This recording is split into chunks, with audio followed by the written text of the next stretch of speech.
Сайн байцгаана үзэгчдээ цэглэлээр дахин уулзж байгаа таатай байна. Залуу зохион бүтээгч 2016 улсын уралдааны ээж шалралтад үзэгч та бүхэнд үжигбүр цэглэл бэлтгэлээр дамжин хүрж байгаа. Монголын үндэсний олон нийтийн телевизээс санаачлан боловсрол соёл шинжилгээ ухааны сайдын эвэл дор ирээдүйн инженер, техник, бүтээлч сэтгэхүйтэй залуучуудыг нийгэмд олноор төрүүлэх зорилготой залуу зохион бүтээгч уралдаан 5 дахь жилдээ танд хүрч байна. Одоо үзэгч та бүхэнд хамтран ажиллаж байгаа байгууллагуудад дурдээд The Nature Conservancy Mongolia олон улсын төрийн бус байгууллага энэ жил залуу зохион бүтээгчтэй хамтран ажиллаж байна. Түүнээс гадна нэгдсэн үндэсний байгууллагын хүүхдийн сан бидэнтэй хамтран ажиллаж байгааг зарлахад таатай байна. Мөн Монгол Улсын их сургууль, шинжилгээ ухааны технологийн их сургууль, хөдөө аж ахуйн их сургуулийн эрдэмтэн багш нар бидэнтэй хамтран ажиллаж байгаа юм а. За ингээд залуу зохион бүтээгч нэвтрүүлэг та бүхэнд хүрэхэд бэлэн боллоо. За намайг Наранбаатарын Анд гэдэг би Дорн Таймын чулуур сумын 12 дугаар ангид суралцдаг. Тэгээд би энэ тэмцээнд туу 16 гэсэн бүтээлтэй ирсэн. Энэ бүтээлний маань тэгээд төмөр унтраах явуулалтай. Тэгээд би яагаад энэ бүтээлийг сонгосон бэ гэхээр манай Дорн Таймын чулуур сум хил залгаа орчдөг Оросын улбаны улстай жил болгон хавар намартаа хойдлоос төмөр маш их хэмжээгээр орж ирдэг.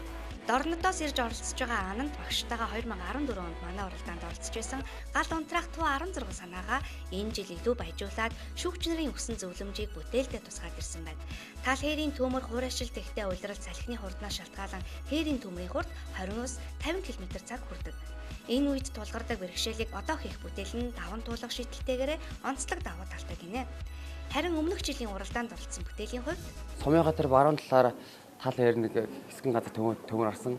Тэрэн дээр бас дутагдaltaй талтай байсан болохоор нэг удаа яваал дахин яваагүй. Тэгээ энэ удаагийн төхөөрөмж болохоор бүр цасан сайжруулалт хийгээд ирсэн байна. Төмөр унтраад хамгийн гол зүйл нь тороосон шүүрээдэг. Тэгээд тэр тороосон шүүрийг ашиглаж хүний хөдөлмөрийг хэлбэрлэх үүднээс ашигласан байгаа. Юу шүдтэй нэг иргэдэг мотор иргэлтээр иргэдэг самардаг зүйл байгаа. Тэгээ энэ нь болохоор ардаа болохоор витэн голтой. Тэгээ энэ самардаад шороотой галаа, нурамтай галаа аргашаа самардаа витэн гол нь ундарсан тал руугаа шидэх ийм юм байгаа. Энд хажуурлалтаа мотоциклын мотороор ажилладаг. Дээрээс нь аль үзүүл. Тэгээ энэ ардталтаа болохоор мотокомбайн 3 дугуйтай. Энэ бас 250 мотортой ийм зүйл байгаа. Яг ерөнхий зураг нь болохоор энэ байна. Энэ зүгээр анис төмрөөс төмрийн хооронд явахдаа бол энэ юуг аргашаа сойчно. Тэгээ энэ ардталтын мотокомбайн тэгэд энийг бол энэ юугаар удирдаад гар хүнгээ шилэн дээр удирдаад явчих юм байгаа. Энэ болохоор яг төмрийн явцад төмрийн унтраах бол үйл явц юм аа л да. Энэ дээр шатаагүй талтай цаана мотор нь цаанаа байдаг.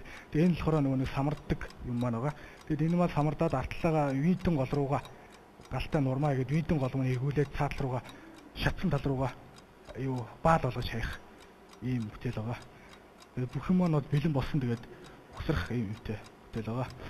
За энэ бүтээлийг ингэж хийж гаргаснаар 20-30 хүний ажлыг хөнгөлөлтөн энэ бол нэг л хүн ажиллах зорилготой. Тэгээд 100 км 4 литр бензин ашиглах бүтээл байгаамаа.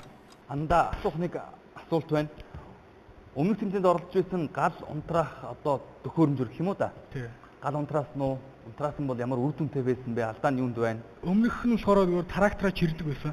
Тэр мань болохоор бүрэн гүйцэд унтраахгүй яг тэр өвөлтэй нурамтай ихэ бүтэн галтай зүг хамаадсан. Тэрийг нь явдаг шүү дээ.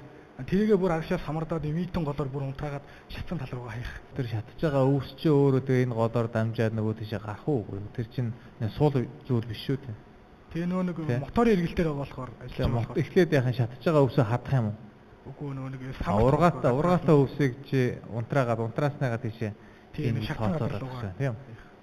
Тэгэхээр энэ ичнийхэн гол чи өөрөө суул зүйлийг нэг энд байгаа зүйлийг нөгөө тийшээ л дамжуулах үүрэгтэй шүү. Тэрнээс биш одоо ингээд ургацсан байгаа ургамлыг одоо баг хадаад өөрийнхөө дундуур гаргаад тийнээсээ ойлголтод байхгүй. Тэгэхээр энийг бас бодолцоод хийхгүй бол бас хайран зав за хүч хөдөлмөр болох үедээ гэж айж байна.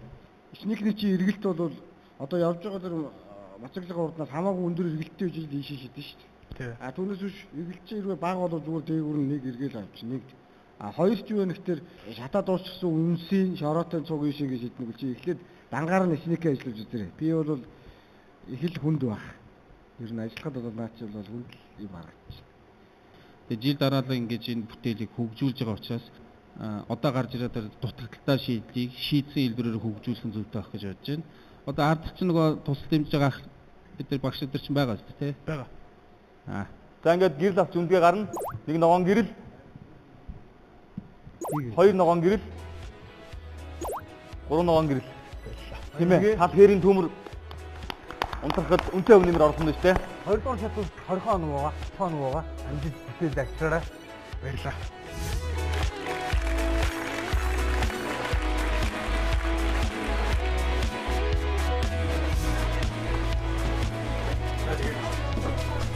Тэнцлээ тэгээд 3 ногоон гэрлээ авч чадлаа. Тэгээд дотроо сандарлаа.